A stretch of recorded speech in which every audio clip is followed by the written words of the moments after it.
Ang pananampalataya ay bunga ng pakikinig. At ang pakikinig naman ay bunga ng pangangaral tungkol kay Hesukristo. Ika-11 kabanata ng Mateo. Ang mga isinugo ni Juan na tagapagbautismo. Pagkatapos ng mga tagubiling ito sa kanyang 12 alagad, umalis si Hesus upang magturo at mangaral sa mga bayang malapit doon. Nakabilanggo na noon si Juan na tagapagbautismo. Nabalitaan niya ang mga ginawa ni Kristo, kaya't nagsugo siya ng ilang mga alagad upang itanong, "Kayo po ba ang ipinangakong darating o maghihintay pa kami ng iba?" Sumagot si Hesus, "Bumalik kayo kay Juan at sabihin ninyo sa kanya ang inyong narinig at nakita. Nakakakita ang mga bulag, nakakalakad ang mga pilay, gumagaling ang mga kitungin, nakakarinig ang mga bingi, muling nabubuhay ang mga patay, at ipinapangaral sa mga mahihirap ang magandang balita. Pinagpala ang taong hindi nag-aalinlangan sa akin." Nang paalis na ang mga alagad ni Juan, nagsalita si Hesus sa mga tao tungkol kay Juan. "Bakit kayo nagpunta sa ilang? Ano ang nais ninyong makita? Isa bang tambo na hinihipan ng hangin?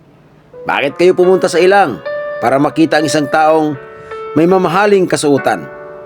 Ang mga nagdaramit ng ganyan ay nasa palasyo ng mga hari.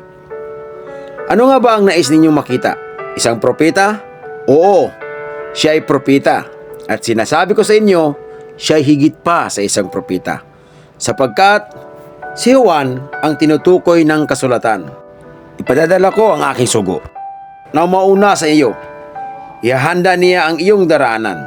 Tandaan ninyo, higit na dakila si Juan na tagapagbautismo kaysa sinumang isinilang sa daigdig. Ngunit ang pinakahamak sa kaharian ng langit ay mas dakila kaysa kanya. Mula nang mangaral si Juan na tagapagbautismo hanggang ngayon, ang kaharian ng langit ay sa pilitang pinapasok ng mga taong mararahas. Sapagkat hanggang sa dumating si Juan, ang mga propeta at ang kautusan ay siyang nagpahayag tungkol sa kaharian ng langit. Kung naniniwala kayo sa pahayag na ito, si Juan na nga ang Elias na ipinangakong darating. Makinig ang may pandinig. Saan ko ihahambing ang mga tao sa panahong ito? Ang katulad nila'y mga batang nakaupo sa lansangan at sumisigaw sa kanilang mga kalaro. Tinugtugan namin kayo ng plauta, ngunit ayaw ninyong sumayaw.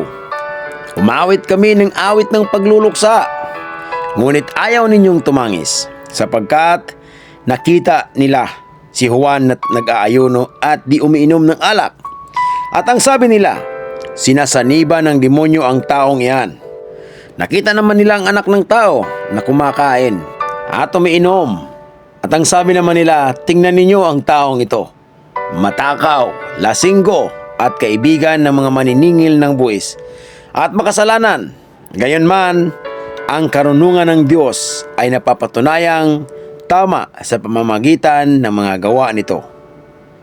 Babala sa mga bayang ayaw magsisi. Pagkatapos sinumbatan ni Hesus ang mga bayang nakasaksi sa maraming himalang ginawa niya roon, sapagkat hindi sila nagsisisi tumalikod sa kanilang mga kasalanan. Sinabi niya, "Kawawa kayo, mga taga Corazin! Kawawa kayo, mga taga Bethsaida! Sapagkat kung sa Tiro at Sidon ginawa ang mga himalang ginawa sa inyo, matagal na sanang nagdamit ng sako at naupo sa abo ang mga taga roon bilang tanda ng kanilang pagsisisi. Ngunit sinasabi ko sa inyo, sa araw ng paghuhukom ay mas kahahabagan pa ang mga taga Tiro at taga Sidon kaysa inyo. At kayong mga taga Capernaum, nais pala ninyong itaas ang inyong sarili hanggang langit? Ibabagsak kayo hanggang sa daigdig ng mga patay, sapagkat kung sa Sodoma ginawa ang mga himalang ginawa sa inyo, sana'y nananatili pa ang bayang iyon magpahanggang ngayon. Ngunit sinasabi ko sa inyo, mas kahahabagan pa ang mga taga Sodoma kaysa inyo sa araw ng paghuhukom. lumapit sa akin at magpahinga. Nang panahong iyon, sinabi ni Hesus, "Ama, Panginoon ng langit at lupa, salamat sa iyo sapagkat inilihim mo ang mga bagay na ito sa marurunong at matatalino at inihayag mo naman sa mga may kaluubang tulad ng sa bata. Oo, Ama, sapagkat ganon ang nais mo. Ibinigay na sa akin ng aking Ama ang lahat ng bagay. Walang nakakakilala sa anak kundi ang Ama. At walang nakakakilala sa Ama kundi ang anak. At ang mga pinili ng anak na pagpahayagan niya. Lumapit kayo sa akin, kayong lahat na nahihirapan at lubhang nabibigatan sa inyong pasanin. At kayo'y bibigyan ko ng kapahingahan. Pasanin ninyo ang aking pamatok at matuto kayo sa akin sapagkat ako'y maamo at may mababang loob. Makatatagpo kayo sa akin ng kapahingahan sapagkat madaling dalhin ang aking pamatok at magaan ang pasaning ibibigay ko sa inyo."